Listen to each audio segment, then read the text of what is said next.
शारजापुर नाम के गांव में रघु नाम का एक इंसान सिलेंडर की कंपनी में काम किया करता था। वो हर रोज अलग अलग जगह पर जाकर सिलेंडर डालता था। एक दिन ऐसे ही वो गांव में टहल रहा था, तभी उसकी नजर गांव के बहुत सारे होटल्स पर पड़ी।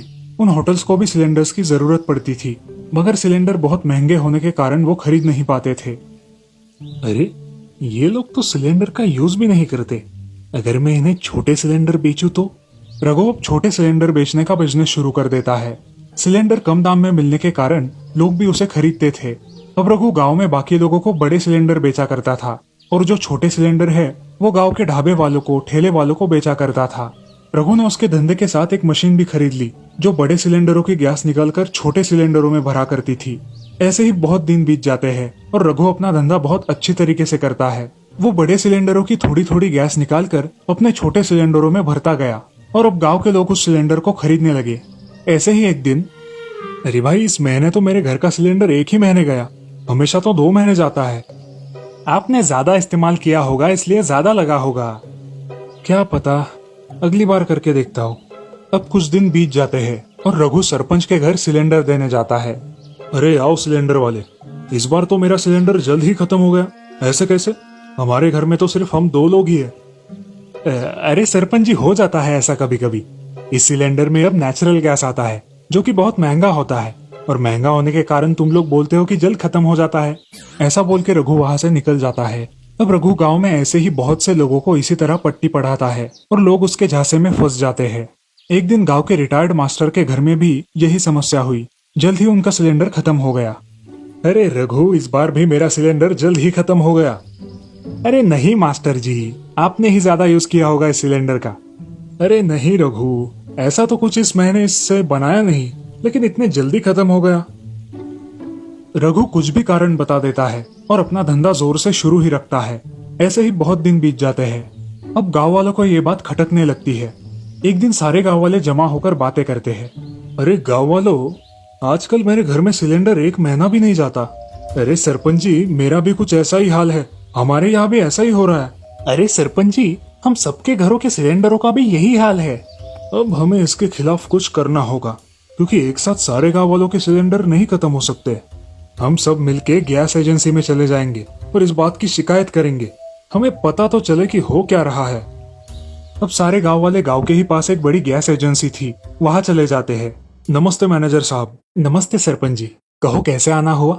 हम सब गांव वालों की एक कंप्लेंट है, हमारी गैस की टंकी जल्द ही खत्म हो जाती है। अरे ऐसा कैसे हो सकता है?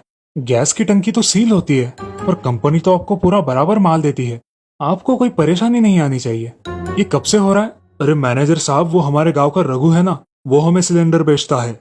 आपको सिलेंडर लेते समय कुछ सावधानियां भी बरतनी चाहिए, जैसे कि देख ले कि सिलेंडर का सील निकला ना हो, और सिलेंडर लेते वक्त आपके गैस की टंकी में कितना गैस है ये भी आप चेक कर सकते हैं। वो कैसे मैनेजर साहब? आपको गुनगुना पानी लेकर टंकी के बाहरी भाग पर डालना है, जिससे एक रिंग तैयार हो जाएगी जो आपको बता देगी कि टंकी में गैस की मात्रा कितनी है। और ये सब चेक करने के बाद ही आप सिलेंडर लेना, और उस डिस्ट्रीब्यूटर का नाम और पता जरूर पूछना, जिससे अगर आपको कुछ आपत्ति हो तो आप उस पर कार्रवाई कर सके। सब लोग गाँव आते हैं। ये रघु ही कुछ गड़बड़ कर रहा होगा, वरना अब तक तो ऐसी गड़बड़ कभी नहीं हुई थी। देखते हैं, हम सबको सावधानता से काम लेना होगा और हमें रघु पर नजर रखनी होगी। ठीक है सरपंच जी, मैं आज से उस पर नजर रखता हूँ। रघु अपने काम को इतने सफाई से करता है कि उसे लगता है कि उसकी चोरी पकड़ी ही नहीं जा सकती। वो अपनी ही धुन में रात के समय एक मशीन से बड़े सिलेंडर से गैस निकालकर दूसरे सिलेंडर में भर रहा होता है। उस दिन गांव का शाम ये सब चुपचाप उसके दुकान की खिड़की से देख लेता है। अरे बाप रे, हम तो बगल में छुरी और गांव में डिंडोरा करते बैठते। ऐसा तो ये हर रोज करता होगा। अब इसका भांडा फोड़ करना ही होगा। अब शाम वहाँ से चला जाता है और गांव के सरपंच के पास आता है। अरे क्या हुआ शाम, इतनी रात को आए हो? अरे सरपंच जी, बात ही ऐसी है। क्या हुआ है? सरपंच जी, हमारे गांव का रघु है ना, वो सिलेंडर देने वाला, वो गैस की टंकी में से गैस निकालता है और उसके छोटे सिलेंडर में भर के बेचता है। अच्छा, तो ये बात है। रुको, उसे अच्छा सबक सिखाते हैं। अब अगले दिन सरपंच जी के घर का सिलेंडर फिर से खत्म हो जाता है। सरपंच जी सिलेंडर के लिए फिर से नंबर लगाते हैं और अगले दिन रघु सिलेंडर लेकर सरपंच जी के घर आता है। अरे रघु, ये सिलेंडर की टंकी तो बहुत खाली लग रही है।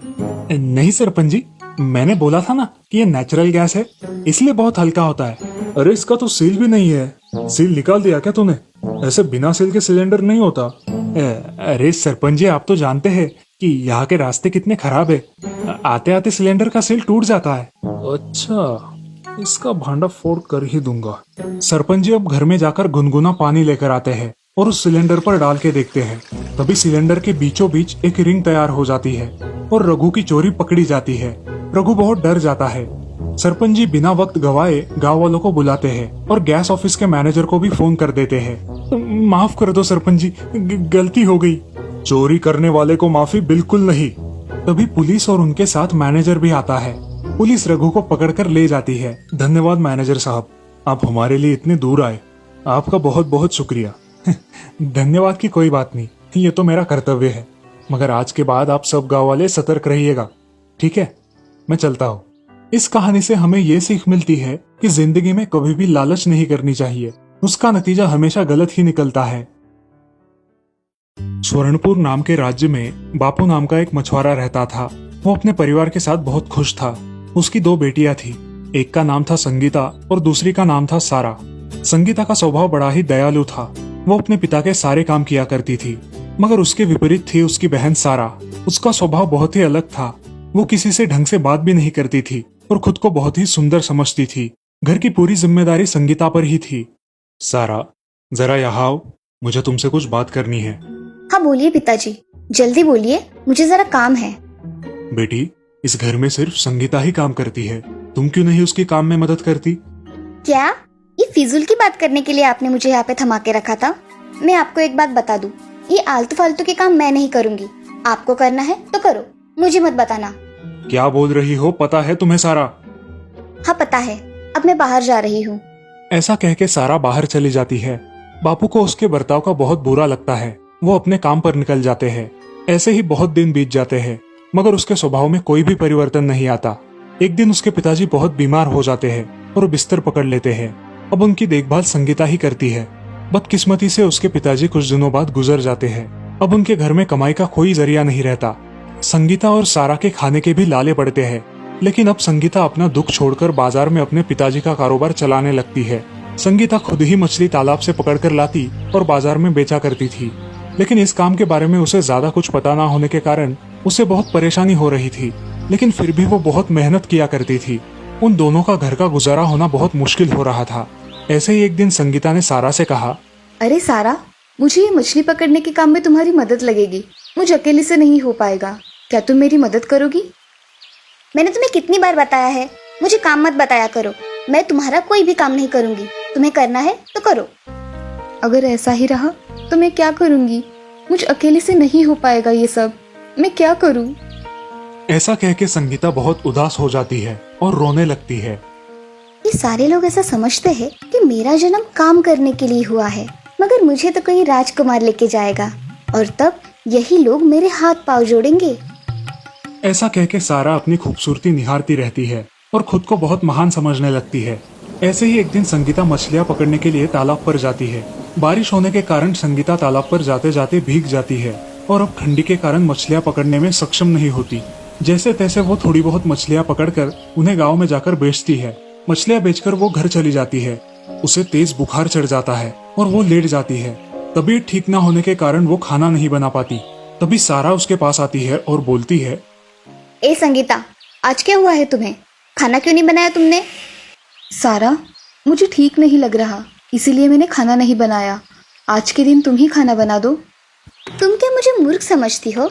मैं खाना वाना नहीं बनाऊंगी।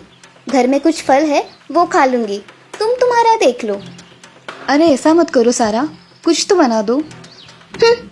ऐसा कह के सारा कुछ फल खा लेती है और संगीता अकेले ही भूखी सो जाती है। अगले दिन संगीता की हालत भूख के मारे बहुत खराब हो जाती है, मगर सारा उसकी तरफ ध्यान न देकर बाहर चली जाती है।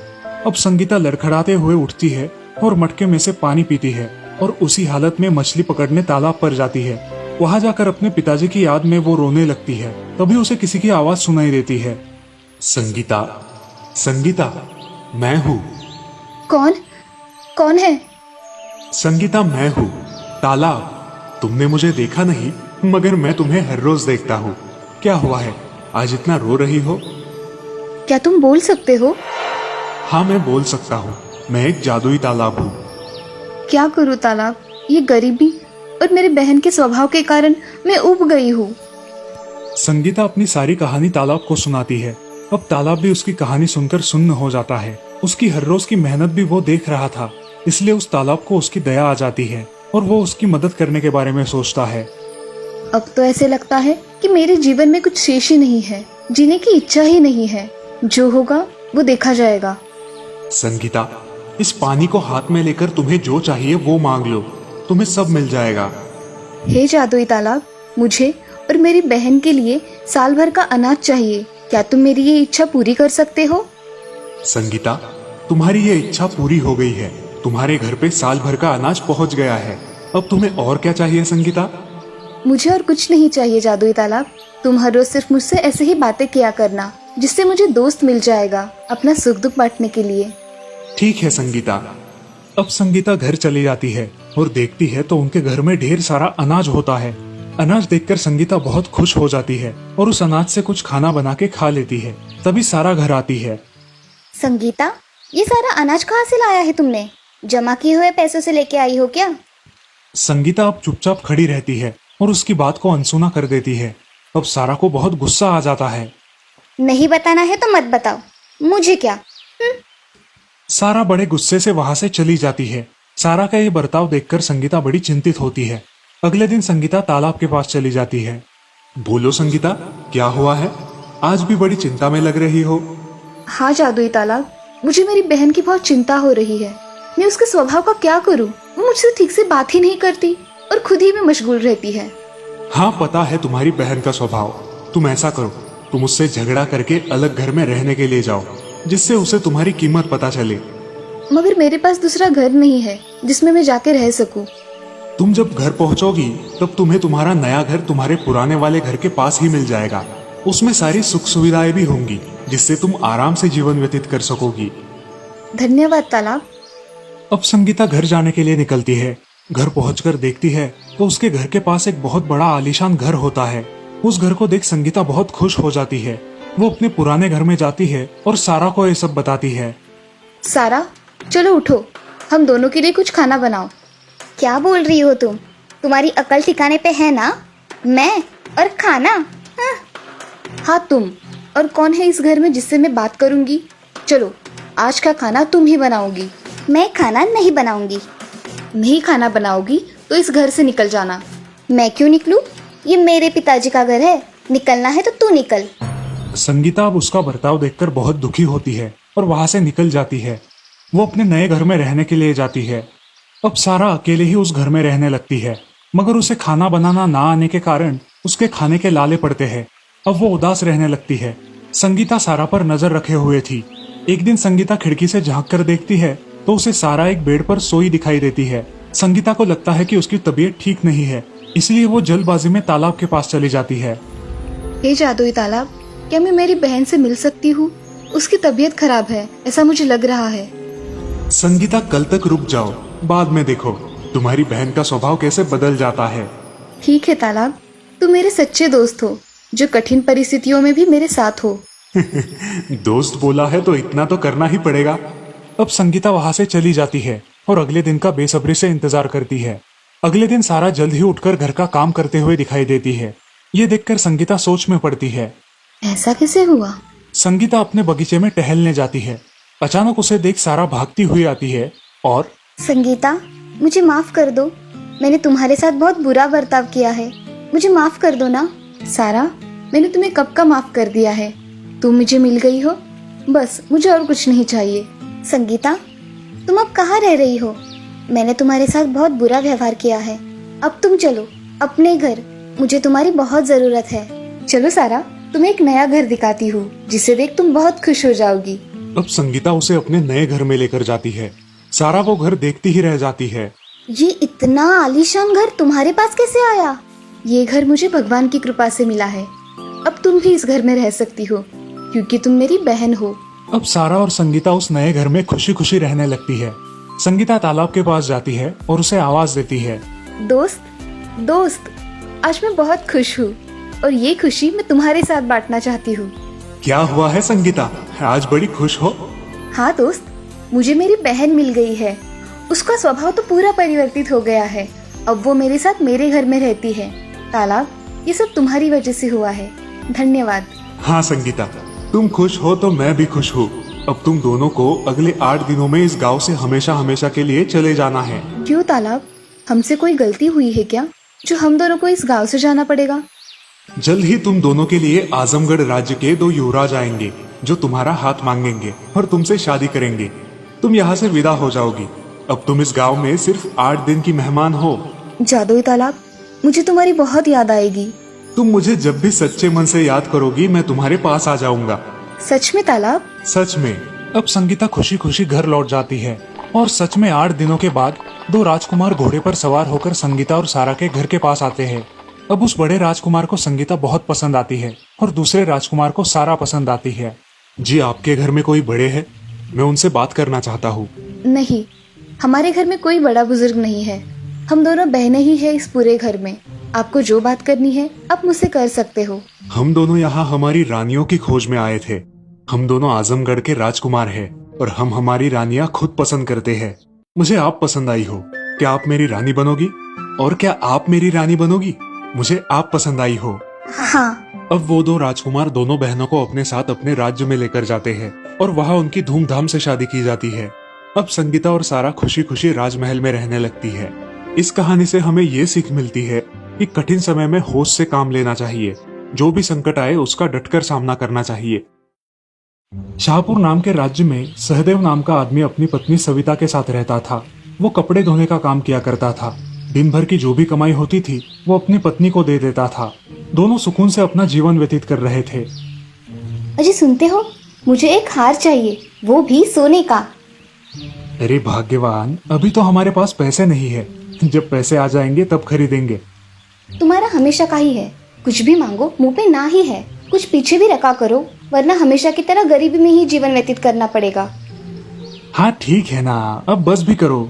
अगले दिन सहदेव कपड़े उठाकर धोने के लिए चला जाता है। यहाँ उसकी पत्नी सिर्फ हार के बारे में ही सोचती रहती है। क्या करूं जिससे मुझे सोने का हार मिले? एक दिन वो जंगल में कुछ फल लेने के लिए जाती है। तब वो नदी के किनारे एक सुनहरे मेंढक को जाली में बंधा हुआ देखती है। वो उस मेंढक के पास जाती है। समिता, मैं इधर हूँ।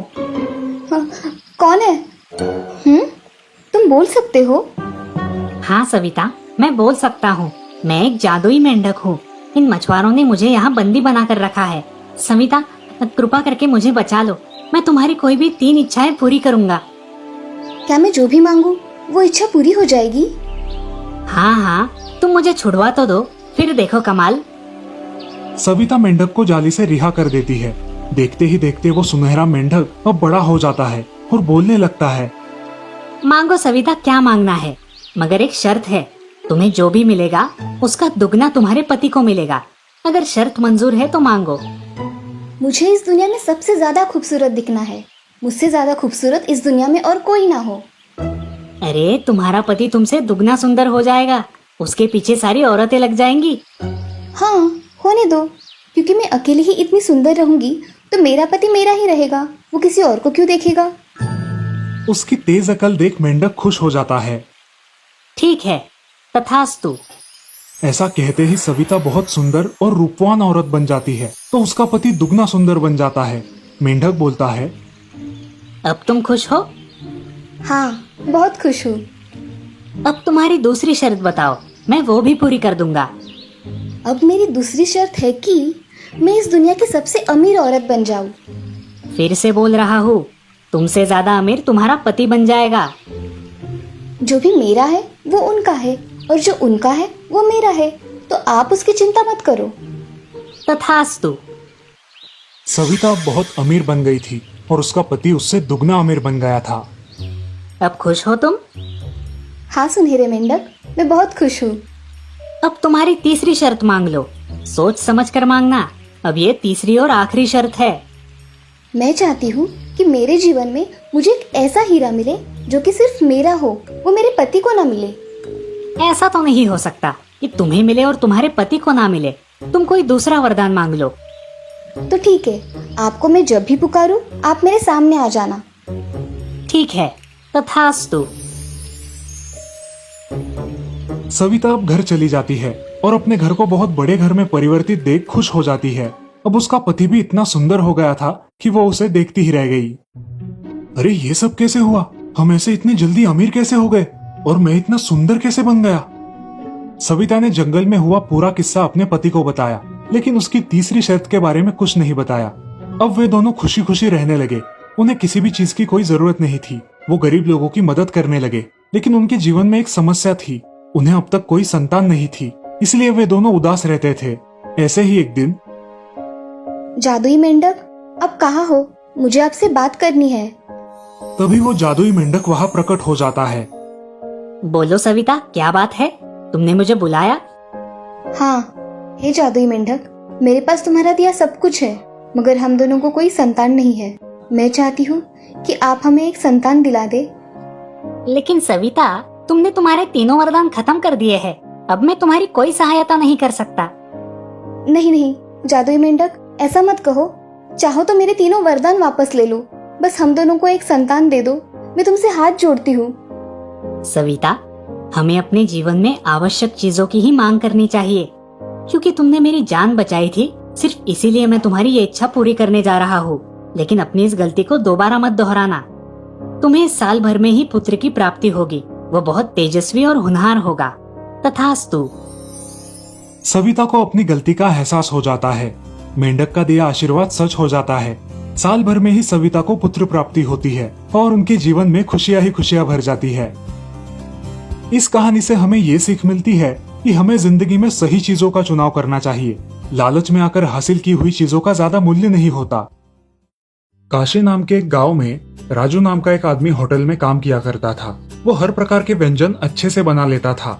खास करके वो बिरयानी और बिरयानी के सारे प्रकार बहुत अच्छे से बनाता था। राजू के हाथों में जैसे जादू ही था। सभी लोगों को राजू के हाथ की बनाई बिरयानी बहुत पसंद थी। उस होटल का मालिक चंदन बहुत ही लालची और शातिर था। वो अपनी मीठी मीठी बातों से दूसरों को फंसाता और पैसे ऐंठता था। उसका होटल अब बहुत अच्छी तरह से चलने लगा था। इसकी वजह से चंदन राजू पर बहुत खुश था। ग्राहकों की ज्यादा बिरयानी की मांग देखकर चंदन राजू को ज्यादा बिरयानी बनवाने को बोलता और राजू से बहुत ज्यादा काम करवाता था। एक दिन राजू को बहुत तेज बुखार आया और उसके पास खुद का इलाज करने के लिए भी पैसे नहीं थे। सुनो, तुम होटल जाकर सेठ जी से कुछ पैसे मांग कर लाओ। बाद में वो मेरी तनख्वाह से काट लेंगे। ठीक है। नमस्ते सेठ जी, मेरी पति की तबीयत बहुत खराब है। मुझे पैसों की जरूरत है। मुझे कुछ पैसे दे दीजिए, वो आने के बाद लौटा देंगे।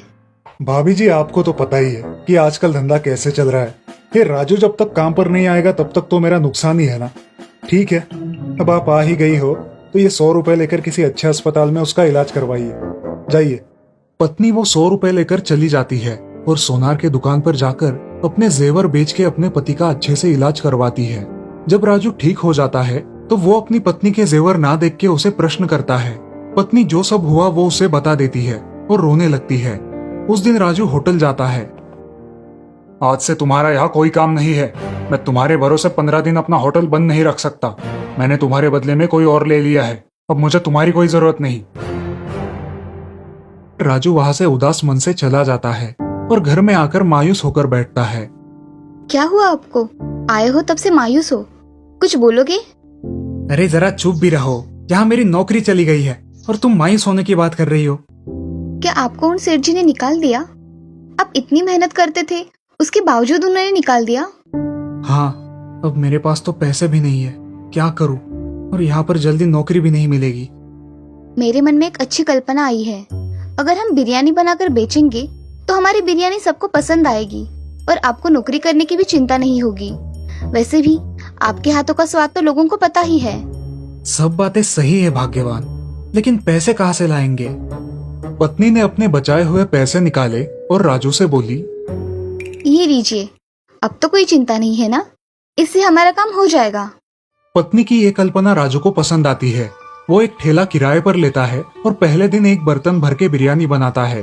बाजार में एक जगह ठेला लगाकर वो बिरयानी बेचने बैठता है। उसके बिरयानी की सुगंध इतनी अच्छी आती है कि सब लोग उसकी बिरयानी खरीदने के लिए दौड़ पड़ते हैं। उसकी पूरी बिरयानी जल्द ही खत्म हो जाती है और राजू घर खुशी खुशी लौट जाता है। अगले दिन से राजू थोड़ी ज्यादा बिरयानी बनाता है और अपनी बिरयानी बेच के धीरे धीरे उसे अच्छे दाम भी मिलने लगते हैं। कुछ दिनों बाद वो अपना खुद का ठेला खरीद लेता है।